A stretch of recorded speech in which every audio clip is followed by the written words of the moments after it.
What has happened to common sense in the world? You know, I can only talk about the country because I live here. I don't ever want to leave it. I used to do a lot of traveling, not so much anymore.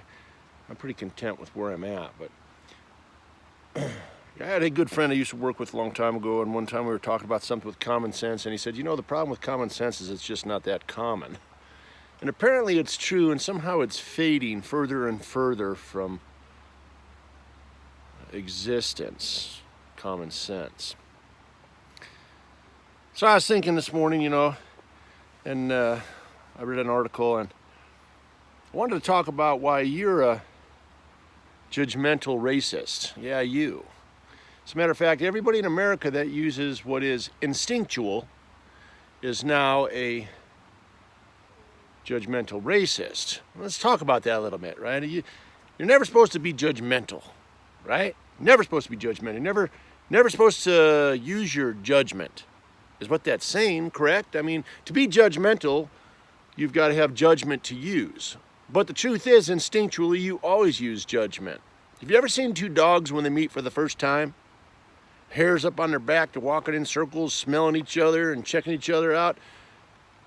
They're trying to assess each other because they're judging each other on whether they're going to be friends or whether they're going to fight. That's what people do every day. Imagine being a black person. Now, if you're already black, it's easy for you. If you're not black, you got to pretend.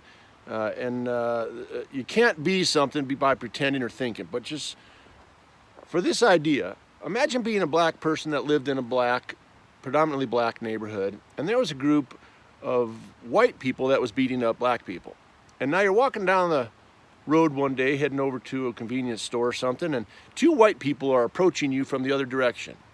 What's your immediate thought? Now, first of all, if you looked at them and you said, hey, they might beat me up, right now you're a judgmental racist because you're judging them just by their color. But let's face it, their color of their skin is part of the description of people that are hurting people. So are you stupid for doing it? Well, in society standards, you're not only stupid, but you're a judgmental racist. That's just not true, though, is it? That's a pretty easy example to say how ridiculous that is. Now, the same thing if you're a white person. Now, if you're a white person, it's easy. If you're a person of a different color, it's not. But we can pretend it's the same thing. If you live in a predominantly white neighborhood and there's black people or whatever, Asian people or Native American people or whatever you want to say, you got to be careful because you can offend everything. I don't know what the latest term is, beating up people in your neighborhood. And some people, a couple people of that race are walking on the road towards you. What are you going to think? First thing you're going to think, right? So thinking like that is totally normal. It's instinctual. We always look and judge. That's what we do. Now, reacting on that simple indication of skin is a problem. Absolutely. But when I think of racial profiling and how terrible it is, well, and of course I'm talking about law enforcement. Well, if a police officer stops someone simply because their skin color is something, right? If he's just stopping them because he doesn't like people of that skin color, well, of course that's a problem. But is that happening? I can tell you 20 years of law enforcement, I never saw anything stupid like that, because why would he do something like that? It's going to be nothing but trouble. And you know what? There's a lot of good people and there's bad people of every skin color. So that's nonsense. So what we do is we go to extremes and then we say, listen, if you can't use that, you can't use race as an indication for something. Well, how stupid is that? Right? If there's a crime and somebody of a certain color was it, how can you not use that? You know, it's interesting as policemen see things and then they react later and people don't understand it. Do you know that the wearing of several layers of clothing from criminals has a reason? It's so they can hide weapons or they can hide things that they've stolen, or it's so they can shed the first layer of clothing, which completely is mismatched with the next layer of clothing, so that they don't wear the same clothing in the suspect description when they run away. But the one thing that they really can't change too easy in the 4 minutes since the crime is their skin color. So profiling race to say that you can't do that is completely stupid. Could you imagine being in a nudist colony? Imagine being a police officer in a nudist colony and there's a crime around the corner and somebody of Asian descent committed a crime, and now you got a crowd of 15 people and there's one Asian person standing there and you're looking at them and you're like, you know, I need to talk to you. And they're like, why? And you'd be like, because You got a funny accent. I could tell by looking at you, you got a funny accent, because God knows I can't tell the truth and say there was an Asian person that committed a crime over there in the nudist colony. You're the only Asian guy that's here. But we can't use race. Can't use it. Stupidity, right? So what's going on in the country? You know, I don't... you know, it's so funny, right? We're in a time in this country, right? I use this analogy with people all the time, but we're at a time in this country where a man can be standing in a gym locker room in the showers, and there's another man in there, and he knows he's a man because they both have penises. And the guy's kind of in the way, and as he tries to pass by, he's respectful, and he says, "Excuse me, sir, I need to pass by." And do you know we live in a time now where the other guy can turn around and look at him, penis in the wind, and say, "I am not a man. Don't insult me like that. I guess whatever he wants to be nowadays." And do you know that if the regular polite guy whose brain is normal, if he disagrees with them, he's the one that's wrong? We are living in a time in the country where people who have mental conditions, I'm sorry, that's the way I see it, they're right and you're wrong. If you use instinct, you're wrong. If you look at somebody from skin color only and judge them, then you're an ignorant fool. But if there's something going on, or if you recognize that because of a pattern of things going on, of course you're going to utilize that initially. And you can make any decision you want on people in your mind. You're free to do that. This is America. You just don't want to treat people away because of something like that. And some people do, and that's because they're ignorant bigots. But the vast majority of people aren't. But we're being told that by using your instincts, you're a judgmental racist. And that's nonsense. So what are we going to do about it? Well, I think that people should just start talking about it. You know, there was a time in the country when somebody had a mental condition, or they acted peculiar or bizarre, people just wouldn't hang out with them. And then that person kind of became an outcast, and they had to make a decision with their big boy or big girl pants to go, "I've got a problem. Nobody likes me." But I'm sure there were a couple nice people that would say, "It's not that people don't like you, it's that you got a problem and we want to help you with it, and you got to make that decision." But now we say, no, they're all right. I mean, look at this thing I keep seeing in an article over and over. It must be true, where a bunch of senators made a vote. Federal law is saying that if a boy says he's a girl, that he gets to compete in girl sports. And now these boys are beating these girls at their own sports. Where is the women's movement on that? I mean, it's not even funny. If I had a daughter that was in sports and something like that happened, I'd be livid. I'd be the most vocal person out there. But maybe that's the problem, is nobody's vocal. See, what's happening is, I always talk about this, conservatives, right? Mind their own business. That's a beautiful thing about being a conservative, but now it's being used as a guise to be lazy and not get involved in everything, because your country is your business. Your children are your business. The laws of the nation are your business. My God, you got to get up and say something.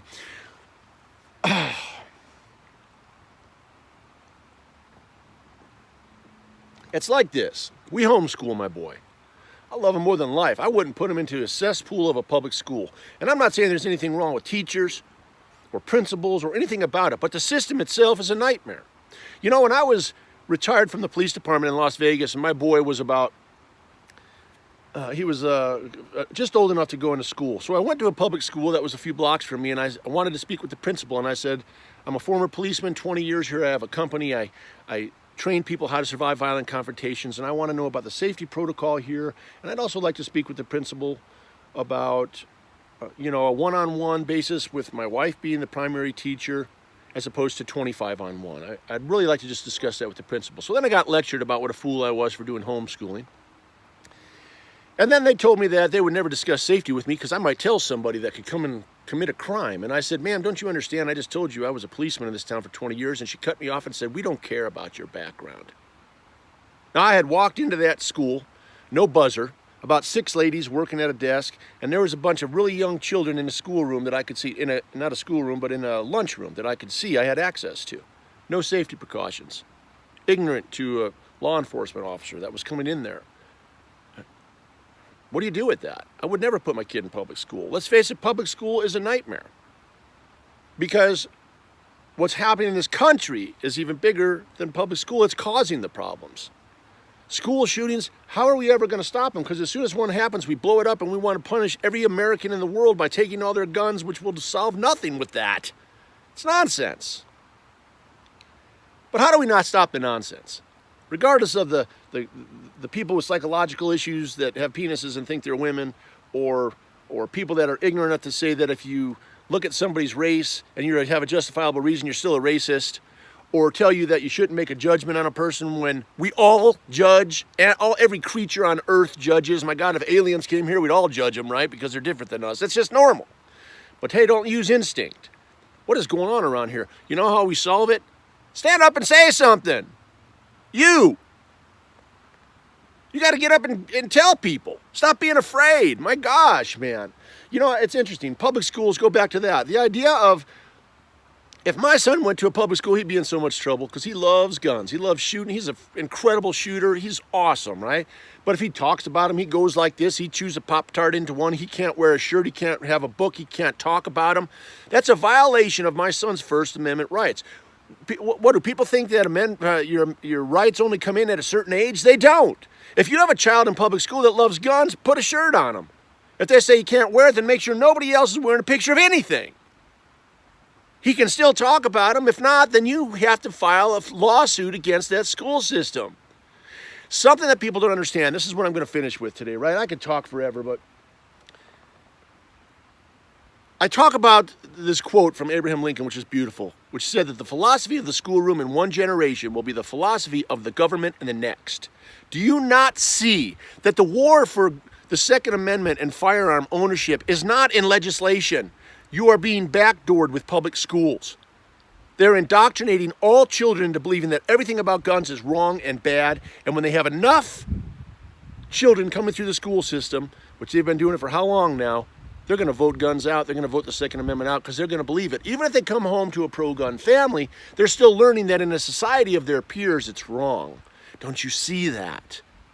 If you believe in the Second Amendment, if you think that gun ownership is important, if you believe in rights whatsoever, even if you don't like guns or the Second Amendment, but you believe in the Constitution, you should see what's wrong with that. Now, my son doesn't go to public school, so I won't get the chance to do that.